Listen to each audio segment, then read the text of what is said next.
Me da mucho gusto estar con ustedes para platicar en nombre de la ley. En esta ocasión volveremos a platicar con el doctor Germán Gallegos Gutiérrez, quien nos va a platicar ahora sobre un tema de calado constitucional profundo relacionado con el Estado de Derecho. ¿Qué es el Estado de Derecho?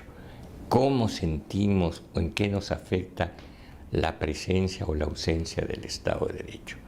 Germán Gallegos, muchas gracias por aceptar nuevamente nuestra invitación y venir a platicar con nuestro auditorio. Muchísimas gracias, Pepe. Al contrario, gracias por volverme a invitar a este tu espacio tan reconocido y que para nosotros los abogados nos resulta un foro verdaderamente excepcional y grato. Muchas gracias por compartirme, por ayudarme y por permitirme compartir contigo estos momentos que serán, sin lugar a dudas, muy enriquecedores. Gracias, Pepe. Estado de Derecho. Lo oímos todos los días en cantidad de discursos, en cantidad de declaraciones. No estoy hablando nada más de políticos, sino también de abogados y del público en general. Hablamos de que si se está vulnerando el Estado de Derecho, que si se ha perdido el Estado de Derecho o ha disminuido, que cómo podríamos hacer para restablecer el Estado de Derecho, etcétera. O que en otro país lo mismo, así que ya se perdió, desapareció su Estado de Derecho, o que nunca lo han tenido. ¿Qué es este concepto del Estado de Derecho y cómo se liga con lo jurídico? Mira, Pepe, yo creo que tú acabas de mencionar puntos muy importantes.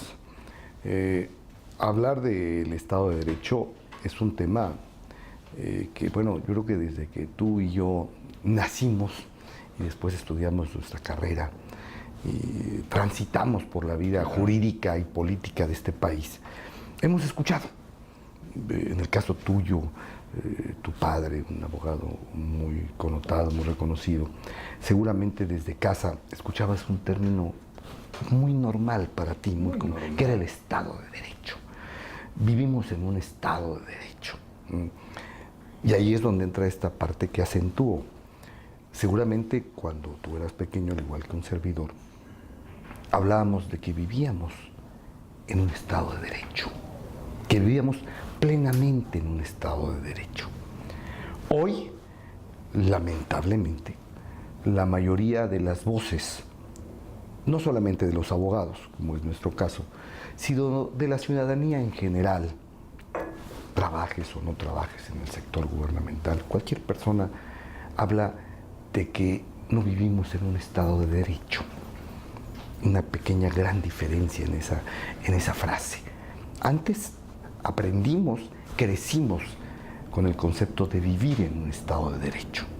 Hoy, lamentablemente, en todas las mesas y en todos los espacios, escuchas que no vivimos en un Estado de Derecho o que carecemos en nuestra sociedad de un verdadero Estado. A veces han dicho los gobernantes, no los actuales, sino también los pretéritos, que harán esfuerzos por restablecer el Estado de Derecho. Así es. Es decir, luego entonces que no hay. Así es, así es. Yo creo que ha sido una frase que lamentablemente, Pepe, más que nosotros los abogados la hayamos utilizado en nuestro quehacer cotidiano, se ha tomado como una frase de carácter político. Es parte casi insustituible en los discursos. Más declarativa que normativa. Totalmente.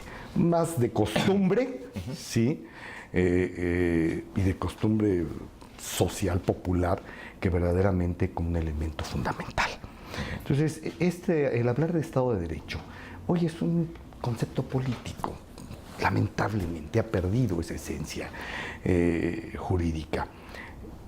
Como tú lo refieres, hoy se habla de rescatar el Estado de Derecho. Y no solamente hablo de la sociedad en México, ¿sí?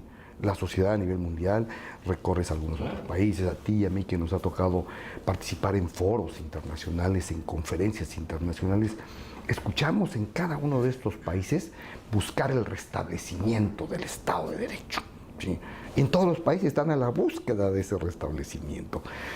Pero, ¿qué es, como tú mencionas, verdaderamente el Estado de Derecho? Bueno, yo creo que el Estado de Derecho, más que nada, es precisamente un marco jurídico que todas las naciones y todos los estados debemos de tener.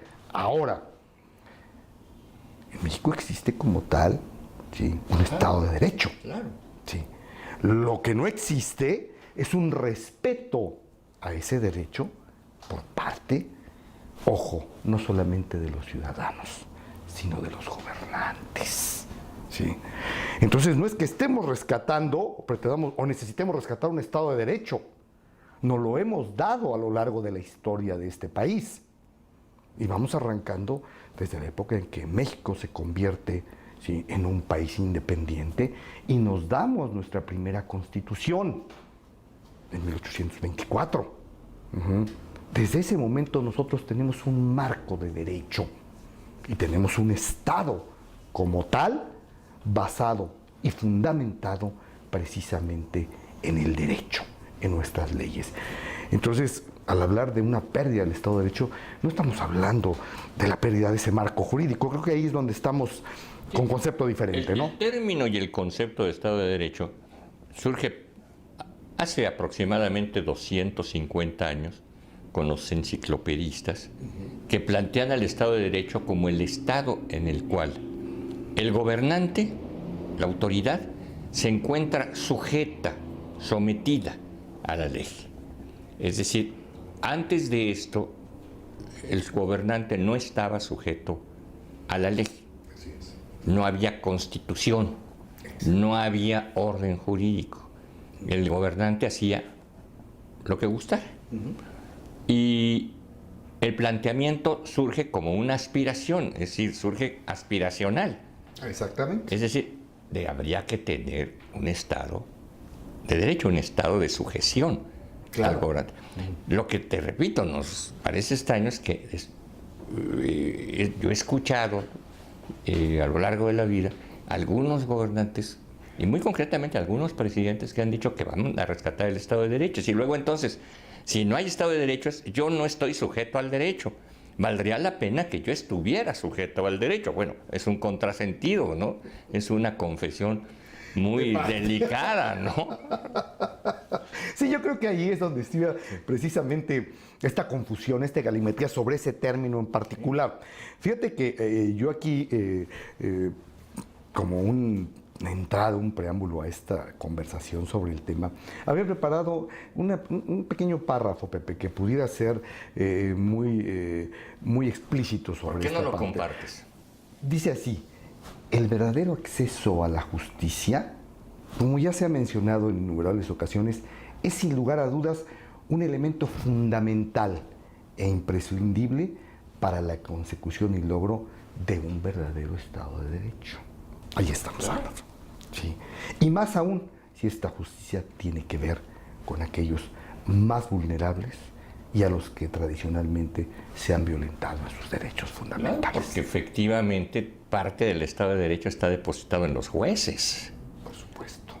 Que son quienes constriñen en muchas ocasiones al propio gobernante a cumplir las leyes. Si los jueces se salen de ese orden, se sale todo. Por eso los propios enciclopedistas decían que todos somos iguales ante la ley, pero no todos somos iguales ante el juez. Totalmente de acuerdo. Y de ahí yo tomaría una parte que viene muy a colación con este último comentario, Pepe, pero que además es interesantísimo este concepto para entender esta confusión. Al hablar estos gobernantes que tú mencionas de todas las latitudes, de restablecer o de recuperar el Estado de Derecho, ¿a qué es a lo que se refieren? Si se refieren a que no existe un marco jurídico, bueno, pues estamos totalmente equivocados. La inmensa mayoría de los países, chico, mediano o grande, bueno o malo, imperfecto o imperfecto, pero se dan, ¿sí?, un marco jurídico que respetar, que ese respeto no es otra situación. Pero al hablar entonces de una búsqueda, un rescate de un Estado de Derecho, estaríamos hablando el propio gobernante de qué, de que no existe un marco de legalidad. O se refieren más bien a que el ciudadano no cumple con la legalidad, con lo establecido en los textos jurídicos, porque siento que al hablarlo, y te das cuenta tú en el mensaje, el discurso va dirigido hacia un término que es totalmente diferente: los hechos delictivos, sí, la delincuencia, a que cumplan la ley. Es que vamos a recuperar el Estado, porque no la respetan. Porque los jóvenes, porque los delincuentes, porque los criminales. La frase no se refiere a los gobernados, Claro. sino a los gobernantes. Creo que ahí es el tema. Vamos, Pepe, arribaste en unos minutos a esa parte fundamental. La ley obliga no solamente al ciudadano, No. ¿sí? Fundamentalmente al gobernante. Claro. Claro. Vamos a una pequeña pausa y regresamos para seguir platicando con Germán Gallegos sobre Estado de Derecho.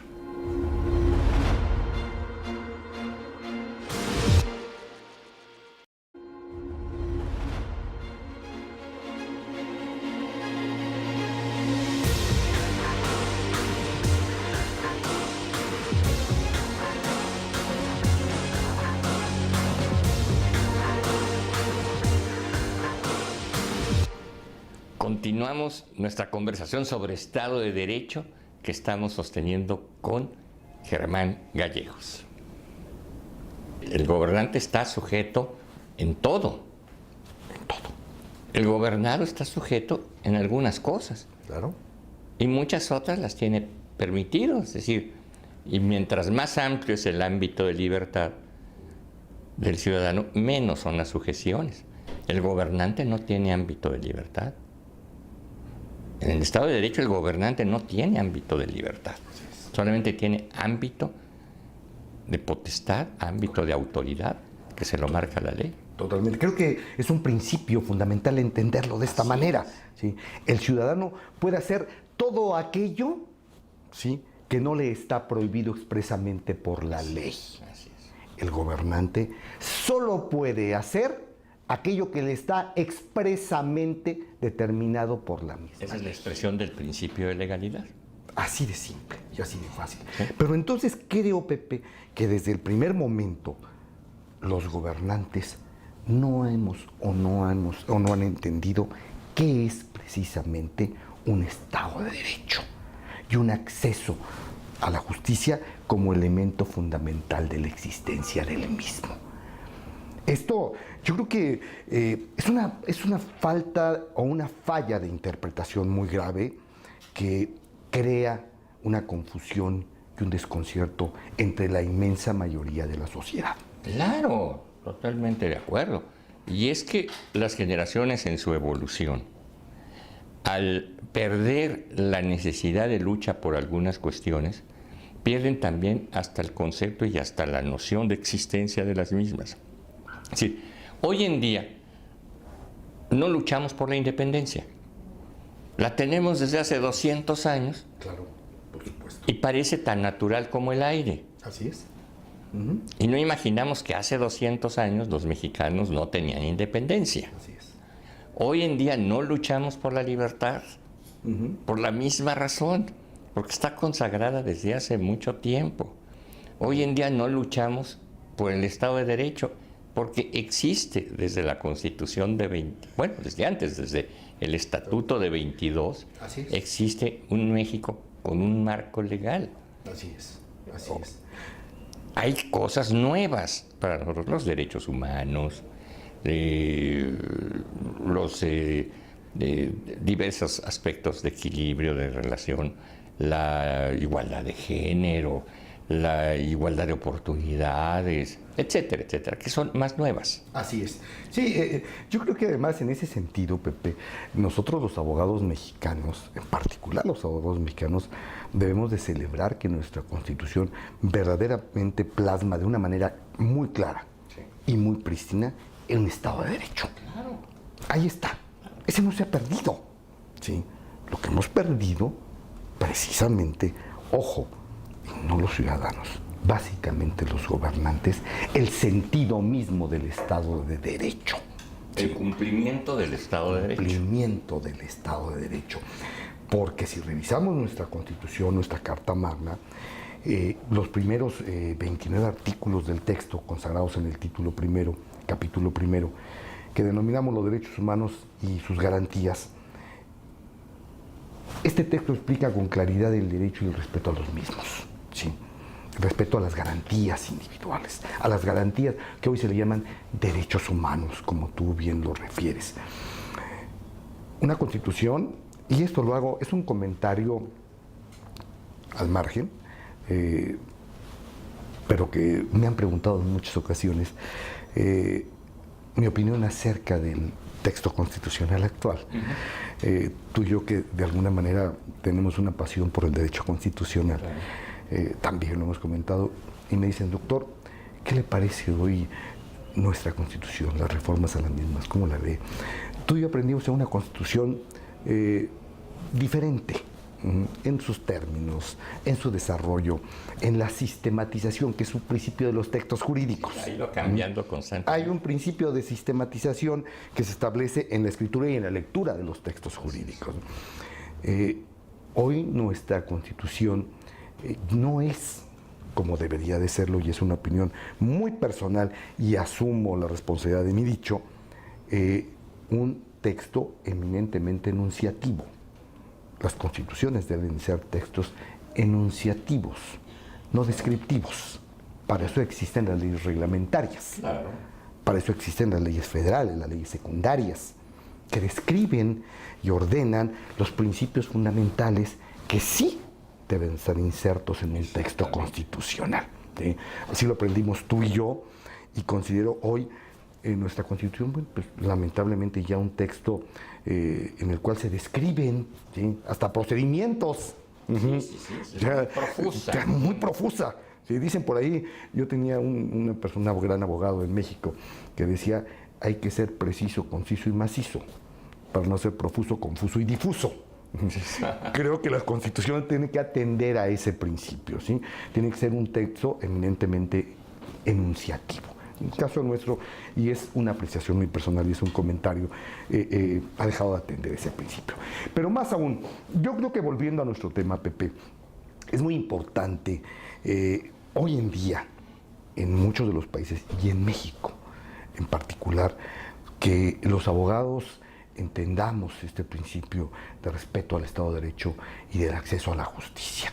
Creo que los gobernantes han perdido, ¿sí?, esa esencia fundamental del respeto al Estado de Derecho, y nuestra Constitución lo plasma en esos 29 artículos que tú y yo los aprendimos como las garantías individuales que están contenidas en este capítulo, pero que hablan fundamentalmente del derecho que tenemos que tener a la salud, a la educación, de la igualdad, y sobre todo del actuar de los servidores públicos, de los gobernantes.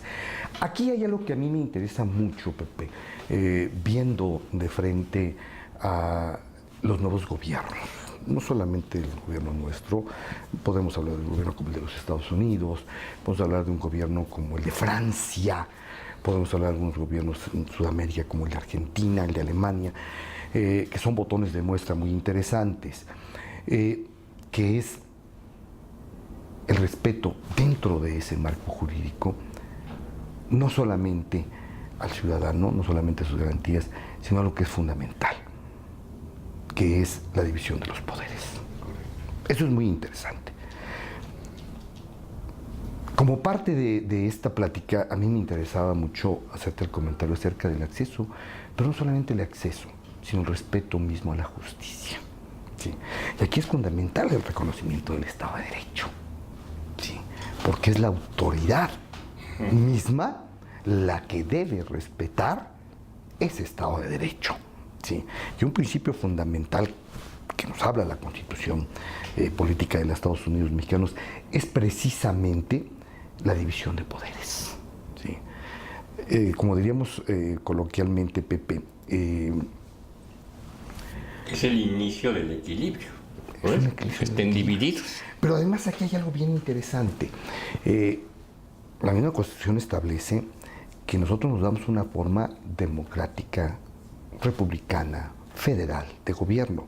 Y establece claramente que la soberanía reside fundamentalmente en el pueblo.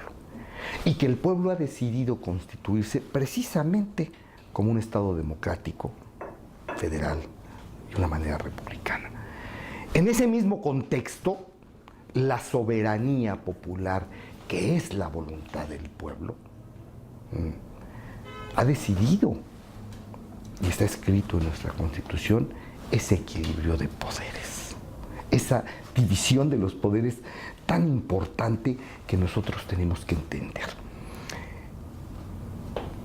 El artículo constitucional que habla, el capítulo 3, el capítulo 1, nos habla de que se establece la división, con claridad de expresión, la división de poderes en las que por medio de los cuales el pueblo ejerce plenamente su soberanía. Estamos hablando de que es la voluntad soberana del pueblo constituirse, ¿sí?, en diferentes poderes, pero lo más importante, en respetar el equilibrio de esos poderes. Y para poder respetar un verdadero Estado de Derecho, es menester el respeto y el equilibrio que exista entre esos poderes. Es fundamental. El artículo 49 constitucional nos dice que el supremo poder de la Federación se divide para su ejercicio en legislativo, ejecutivo y judicial. Y más adelante, Pepe, lo marco aquí, a partir del artículo 50 y el 79, se hablan de las atribuciones, facultades y obligaciones de los legisladores, llámense diputados o senadores. La Constitución primero establece nuestra forma de gobierno, establece después la existencia y la división de esos poderes. Y después establece con toda claridad y puntualidad cuáles son las obligaciones y facultades de cada uno de ellos. El Poder Ejecutivo está referido del artículo 80 al 93. No profundizo en este tema. Y el Poder Judicial del 94 al 107. ¿Por qué para mí es importante el hacer la mención de esta manera? Si nosotros tenemos o aspiramos a tener un verdadero acceso a la justicia, nuestra aspiración debe referirse no solamente al acceso, sino al respeto que debe de existir por esa justicia. Y volvemos a lo mismo. No me refiero únicamente al respeto que debe haber entre un particular y el otro de su esfera, sino lo más importante, el respeto que debe de haber entre autoridades, entre diferentes instancias de gobierno, en cuanto a la función y obligaciones que debe de tener cada uno de estos poderes, claro, que es fundamental. Si los poderes se atropellan entre sí, van a atropellar a los ciudadanos, con mayor razón. Para mí esto es fundamental porque entonces sí estaríamos hablando de que está en riesgo, en peligro, un verdadero Estado de Derecho. Pues Germán Gallegos, como siempre, muchas gracias por habernos compartido tus reflexiones. Como siempre también te seguimos comprometiendo para ocasiones futuras. Y